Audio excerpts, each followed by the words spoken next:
Yeah, go on. You were saying about Big Freeze. Yeah, I just think good pedigree, good guy, but I don't see the gears, I don't see the variety, I don't see the diversity in his work, and I don't see that tenacity that's required and that spite that's required to get where he wants to be, because he's an Olympic bronze medalist, so he wants to be right at the top of the world, doesn't he? And I just don't see it. It's not there for me.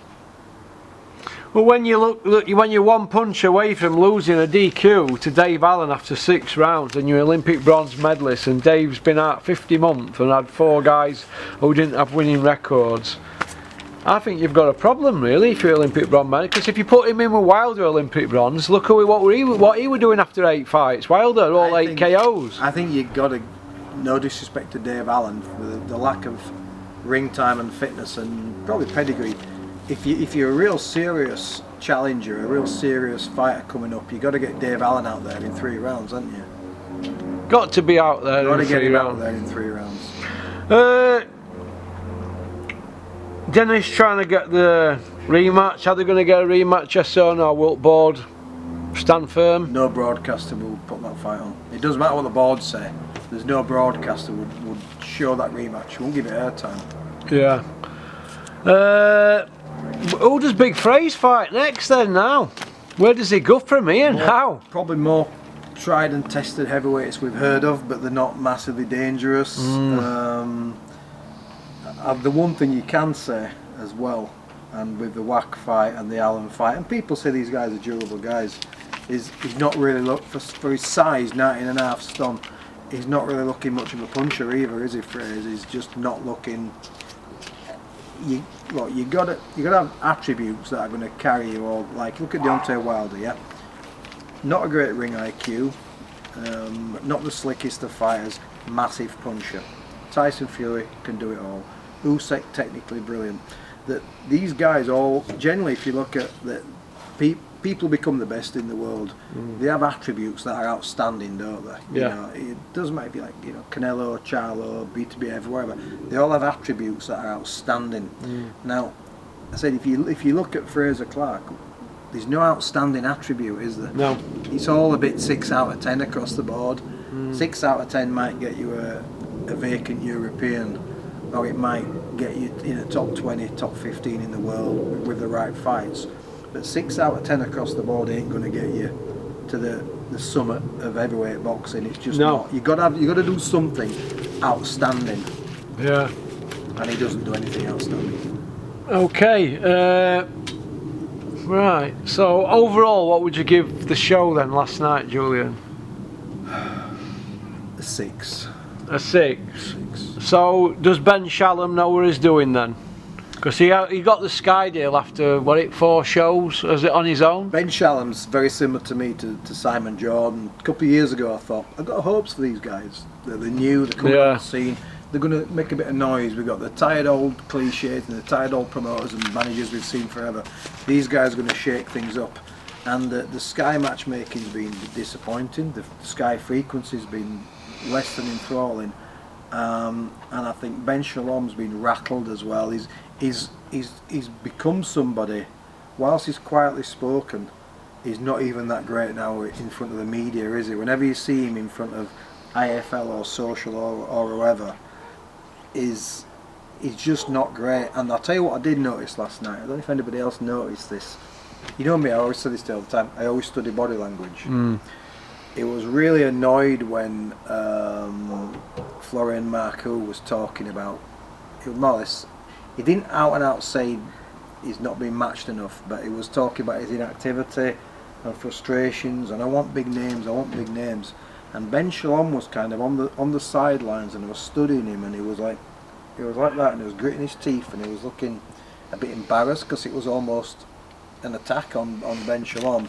And then as soon as Ben Shalom got interviewed about Florian Marcoux, he started saying, well, you've had a lot of injuries, haven't you? And they were kind of putting it back on him like it hasn't been out. You know, Marcoux, whatever's been the problem with Marcoux's inactivity, Sky haven't done a great job with him. He's a big ticket seller. he sells 1,000, 2,000 tickets, and he's right down the bottom of the bill. And it's like, there's just something about Ben Shalom which is like, he doesn't truly know boxing. And at least he'd only had 4 shows before they give him his Sky deal. How can that be? Whereas Eddie, whatever you say about Eddie, and if you look at Francis Warren, they've been around it since they were kids. Yeah, of course they have. Yeah. Eddie Hearn will have been a 6-7-year-old, and he'll have had fighters coming to his house, and he'll have heard his dad on the phone all the time. He'll have been picking up on all sorts. He'll have been around it, and you're picking up on it all the time. Francis Warren, exactly the same thing. That they're brought up on it, and what happens is you get like a Ben Shalom, like a Sam Jones, or these guys that they come in from other things, from other sports, from business, from football, from whatever, car salesman Sam Jones, and they come into this sport, and because they've not either spent time around the business or spent time around the gym and the culture, that they just don't understand it. And I'm beginning to. The fanboys become fanboys, don't they? Ben Shalom's a clever guy, but I don't think he's quite understanding boxing, and he's not understanding the culture. The matchmaking is awful. It's absolutely awful. You've got to have a bit of street cred and a bit of street wiseness, haven't you, to be around boxing? The wrong horses. Like I said, the guys they're lining up, the guys they're portraying as the next big stars, they're backing the wrong horses. And I'll tell you what's going to happen in 12 to 18 months. These guys are going to start to, opposite to what we thought, these guys will start to shift over to the zone. If you listen to Eddie talk about Adam Azim and Dubois and other fighters, Eddie's priming them to leave. He's building them up. What I do with Dubois is this.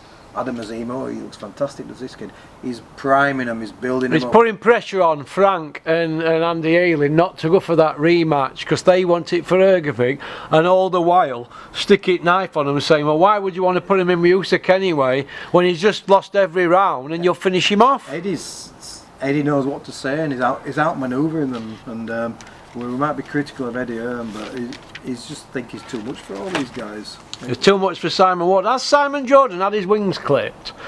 Would you say on there? Because he has to have done. He's gone like Team Bricktop, anti-Eddie, and now he's like anti-nobody. He hasn't settled anywhere now, has he? Now he's got nowhere. Eddie slapped him down twice. Eddie destroyed him, didn't he? Twice, and he's too scared to take Bricktop on. So what is Simon Jordan's role now at TalkSport Boxing? Well, because what he'll start to do is he'll do what, it's the line in the song "Come Home" by James. I'm a big James fan.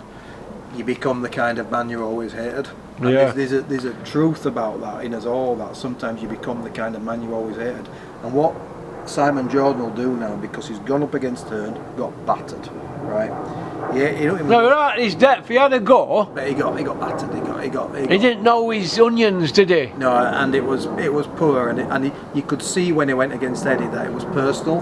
And for Eddie, it was never personal, and that's why he got too emotionally involved, didn't ask the right questions, and he knows Warren's too hardened. So what he's becoming, Simon Jordan's going to become the kind of man he always hated, and he's going to become the Gad, and the Gad's everybody's friend, and that's going to happen to Simon Jordan now, and then it won't be what we need. That's why the Gad never commits when he's asked about anything, does he? And we need him to be that devil's advocate in boxing. Well, we thought he was going to be, and I championed him for over 2 years.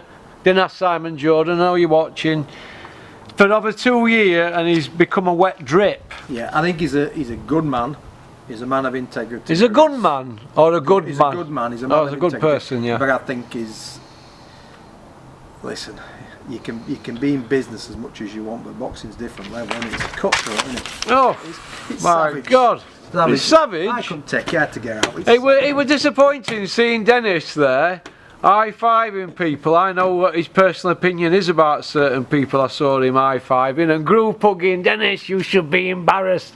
How can you ever look me in eyeball again, you? Pop, pop, bang, big Ron. People are in boxing for two reasons. Oh, God. They're in boxing for 2 reasons. One, they're either in it for the money, and for the guys who have got the money, who don't need boxing for the money, they're in it for their ego, because you're around the. What, like Dennis and his sidekick last night? Right. I'm not saying that's true of Dennis. I love Dennis, but I'm just saying that